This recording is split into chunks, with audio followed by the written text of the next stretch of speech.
So this video isn't being done from when I left the festival. Yesterday, they closed. They actually had to close the main stage because of the high winds, and they closed the trance stage until I heard it was 3:30, but I left at 3:30 because the DJ I wanted to see, John O'Callahan, he was supposed to be 2:30 to 3:30, so I would have left after that anyway. They might not be having the trance stage and the main stage open tonight because the wind is actually supposed to be worse, and it's supposed to be way colder. It's been super cold the last 2 days. I have long johns from Canada, and it would be wild if I had to wear those. I have long johns, I have gloves, and I have 2 sweaters now. But if the main stage isn't open tonight, then there's not much point in me going because Armin was supposed to be on tonight at midnight. And if he's not on, then because I know they won't, because of the way the trance stage is, it has a giant suspended video screen, and it also has 2 racks of suspended speakers, so unless they find a way to tack that down for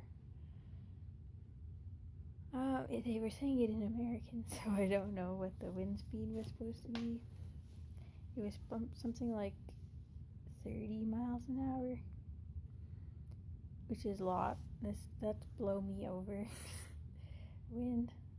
We all know that I get blown over in the wind. 1 second. Oh, it doesn't say. Yeah, my weather app says 31 kilometers an hour. And they just don't build stages for that. So it's supposed to be 30 kilometer an hour winds, and it's only supposed to be 16 degrees out. It was 16 degrees when I left Ottawa. Well, during the day. During the night it was 5 degrees. So I don't know what all those numbers are in Fahrenheit, but basically it's as cold in Las Vegas right now during the night as it is in Ottawa during the night, except in Ottawa it's not windy. So that's the suckage. Yeah, I won't know till way later if they're gonna keep the main stage closed, but if they are, then day 3 might be a bust, not just for me, but for a lot of people, because they're closing. So they still have the circuit grounds open, they still have Cosmic Meadow, and those are the 2 main bigger stages, but they don't have enough space to store everybody. It's supposed to fit on the main stage, because the main stage, it has like the whole bottom end of the festival ground. They can't possibly fit everyone that's supposed to go there at the other 2 large stages. And not everyone wants to go to the hardstyle stage or the drum and bass stage, or they have a couple of smaller stages for like house, old school house. I don't know. I don't like that music so much, so I don't know. And they have tiny sets on the art cars. But tonight's not looking good. It's not looking good at all. But I won't know until the festival opens at 7. So I guess Insomniac will say something by then.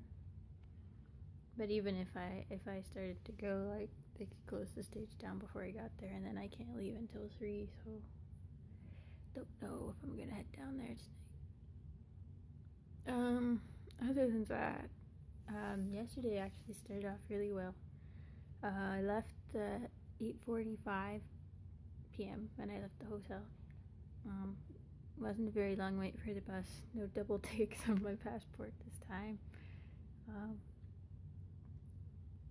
We had the party bus, actually. The driver, he liked my pants. I was wearing the sparkly sequin pants. He's like, glitter, shine a flashlight on those. And once he got inside, they had UV reactive lights in the ceiling. And he put on a Night Owl radio for the drive. Night Owl radio is the Insomniac radio station. There was no DJ, like it was just a mix. Anyway, so we got there, walked right in the festival, and I got there at about 10, and Skrillex was a special surprise guest. I heard he has there's a clause where he's not actually allowed to play at EDC as a scheduled guest, DJ, because he's playing at a nightclub in Las Vegas. So he had to be put in as a special guest. So what they did was they had a half hour of space just unused in the schedule for the quote-unquote surprise guest, and then the next DJ gave up 15 minutes of their time so he could stay on. And it was very, very, like, I was walking there, and there's people that go in trains so they don't lose their friends, and I got stuck between two trains. I was like, yep, I have to move forward, and I can't get out of this train, so you're stuck with me for a while. And it took me like literally 20 minutes. I was just trying to go to the VIP section. I didn't even try to go up the stairs. I just stayed on the ground floor. And then I left there. I went to the trance stage, and it was Paul Oakenfold. I've seen Paul Oakenfold the first year I was there. He does. He's trance, obviously. All the good DJs are trance DJs. And then when I was there, there's this guy. He came up to me and he traded candy with me. He gave me, so I usually get one new one for EDC. He gave me this bracelet.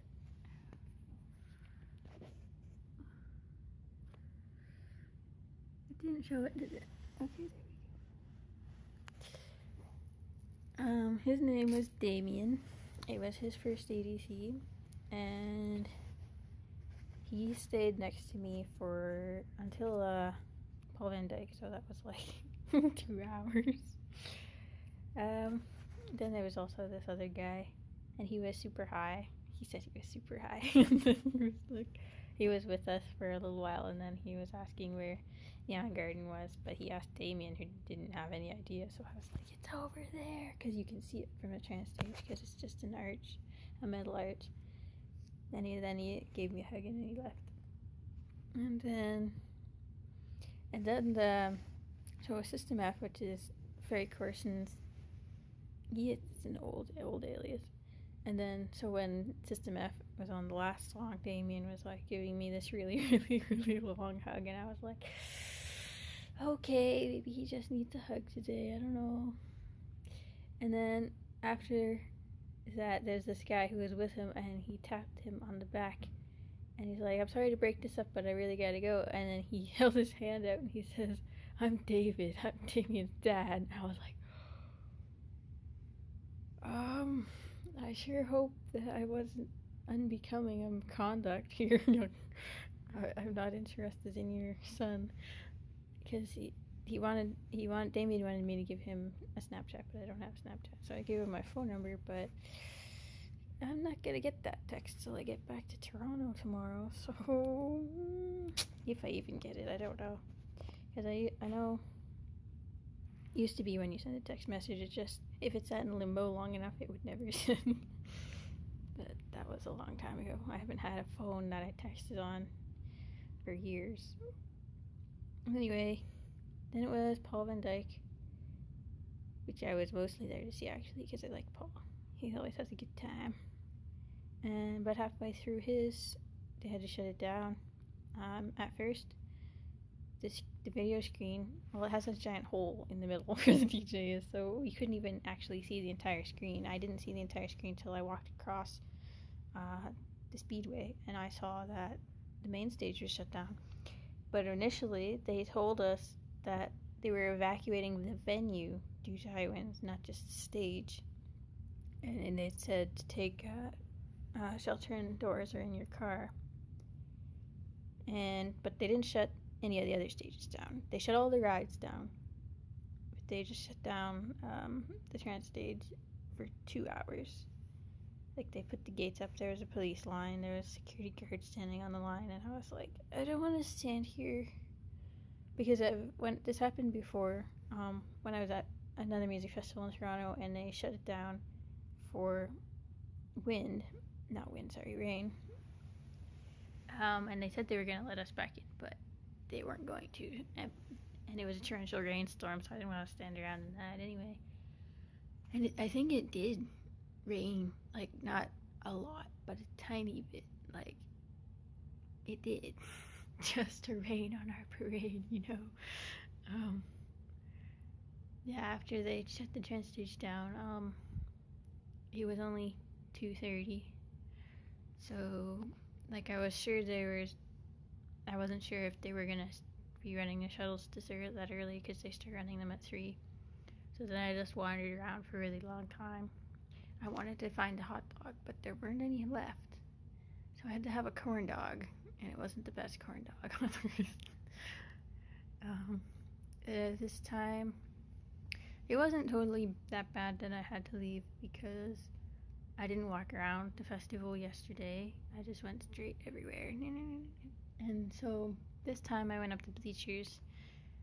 I never went up the bleachers before, because the bleachers are also the exit to the parking lot. And I was like, what if I leave and I can't come back? But anyways, this time I went up the bleachers, and I sat in the bleachers for a while, and that was when I saw that the main stage was shut down. Because I didn't know, because the trans stage and the main stage are all the way at opposite ends of the festival. Incidentally, they're bearing the brunt of the wind. So then I was like, oh, this is actually, it's big when they shut the main stage down. That's the stage you don't want shut down. I heard Martin Garrix played for 3 hours. I don't know if he was supposed to be on the main stage or not, but I don't know what happened that he had to play for 3 hours. People had to listen to Martin Garrix for 3 hours. And then I wandered around, and I ended up at the hardstyle stage. Hardstyle I don't mind so much. I can't do hardstyle for hours at a time. But I went there. It was pretty empty already. The only stage that was full was the other 2 main stages, Cosmic Meadow and Circuit Grounds. But I didn't want to go back there. That's too many people. And Cosmic Meadow, you can sit on it faces the bleachers, so you can sit in the bleachers and watch that one, even though it's pretty windy up there. So there's some drawbacks from being able to sit down and listen to music you're not really there for. I know that sounds really whiny, because there's 7 stages, and it's like, oh, the 2 stages I want are shut down, this is a disaster. But I mean, Armin was supposed to be today, and he's probably not gonna play. And that's the whole reason. That's not the whole reason I come here. I come here for the trans stage 2, which I'm pretty sure he was also supposed to be there at 10, because I'm pretty sure Space Corps is him. I could be wrong, but the 2 stages they're gonna shut down tonight are gonna be the stages I'm here for, so might not be an update today.